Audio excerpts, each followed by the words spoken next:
Akwụkwọ nke abụọ nke Mosis, isi nke 6. Jehova wee sị Mosis, ugbu a ka ị ga-ahụ ihe m ga-eme Fero, n'ihi na n'aka dị ike ka ọ ga-ezipụ ha, ọ bụkwa n'aka dị ike ka ọ ga-achụpụ ha n'ala ya. Chineke wee gwa Mosis okwu sị ya, mụ onwe m bụ Jehova. Emekwara m Abraham, meekwa Isaac, meekwa Jekọb ka ha hụ m anya dịka Chineke nke pụrụ ime ihe niile. Ma n'aha m bụ Jehova ka a na-emeghị ka ha mara m. Ọzọkwa, emewo m ka ọgbụgba ndụ m guzosie ike n'ebe ha nọ, inye ha ala Kenan, bụ ala ọnọdụ ọbịa niile ha, nke ha nọrị dịka ọbịa n'ime ya. Ọzọkwa, mụ onwe m anụwo ịsụ ude ụmụ Izrel, ndị Ijipt na-eme ka ha bụrụ ohu. Echetawokwa m ọgbụgba ndụ m. N'ihi ya, sị ụmụ Izrel, mụ onwe m bụ Jehova. M ga-emekwa ka unu si n'okpuru ibu niile nke ndị Ijipt pụọ. M ga-anapụtakwa unu n'ofufe ha, werekwa ogwe aka esetịrị esetị, werekwa ikpe ukwu dị iche iche gbapụta unu. M ga-ewerekwa unu n'onwe m ka unu bụrụ otu ndị. M ga-abụkwara unu Chineke. Unu ga-amarakwa na mụ onwe m bụ Jehova Chineke unu, nke na-eme ka unu si n'okpuru ibu niile nke ndị Ijipt pụta. M ga-emekwa ka unu bata n'ala ahụ nke m weliri aka m iwere ya nye Abraham, nyekwa Isaac, nyekwa Jekọb. M ga-enyekwa unu ya ka ọ bụrụ ihe nnweta. Mụ onwe m bụ Jehova. Mosis wee gwa ụmụ Izrel okwu otu a, ma ha egeghị Mosis ntị site n'enweghị ntachi obi n'ime mmụọ ha, sitekwa n'ofufe siri ike. Jehova wee gwa Mosis okwu sị, baa gwa Fero bụ eze Ijipt okwu, ka o wee zipụ ụmụ Izrel n'ala ya. Mosis wee kwuo n'ihu Jehova sị, lee, ụmụ Izrel egeghị m ntị. Fero ga-esikwa aṅaa nụrụ olu m, onye mụ onwe m bụ onye a na-ebighị ugwu na-egbugbere ọnụ.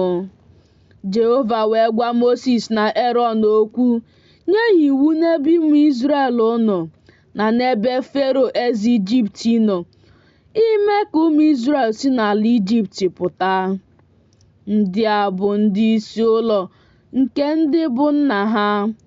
Ụmụ ndị ikom Ruben bụ ọkpara Izrel, Hanok na Palu na Hezrọn na Kami.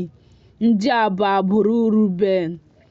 Ụmụ ndị ikom Simeon kwa, Jemuel na Jamin na Ohad na Jakin na Zoha na Shaul bụ nwa nke nwanyị Kenan ahụ.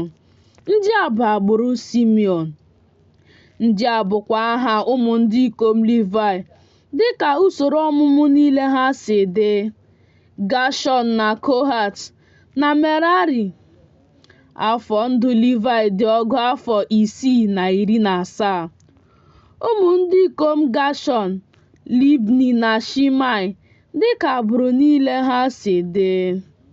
Ụmụ ndị ikom Kohat kwa, Amram na Izha na Hebrọn na Uziel. Afọ ndụ Kohat dị 613. Ụmụ ndị ikom Merari kwa, Mali na Mushi. Ndị a bụ agbụrụ ndị Livai dịka usoro ọmụmụ niile ha si dị. Amram wee lụtara onwe ya Jekobed na nwunye, bụ nwanne nwanyị nke nna ya. O wee mụọra ya Erọn na Mosis. Afọ ndụ Amram dị 617. Ụmụ ndị ikom Izha kwa, Kora na Nefeg na Zikri. Ụmụ ndị ikom Uziel kwa, Mishael na Ezafan na Sitri. Erọn wee lụtara onwe ya Elisheba na nwunye, bụ nwa nwanyị Aminadab. nwanne nwanyị Nashọn. O wee mụọra ya Nedab na Abiahu na Elieza na Itama. Ụmụ ndị ikom Kora kwa: Esia na Elkana na Abiasaf. Ndị a bụ agbụrụ ndị Kora. Elieza nwa Erọn wee lụtara onwe ya otu n'ime ụmụ ndị inyom Putiel. O wee mụọra ya Finehas. Ndị a bụ ndị isi nke ndị bụ nna nke ndị Livayị dịka agbụrụ niile ha si dị. Ndị a bụ Erọn na Mosis ahụ ndị Jehova sịrị, "Meenụ ka ụmụ Izrel si n'ala Ijipt pụta n'usuu niile nke ndị agha ha." Ha onwe ha bụ ndị na-agwa Fero eze Ijipt okwu ime ka ụmụ Izrel si n'Ijipt pụọ. Ndị a bụ Mosis na Erọn ahụ.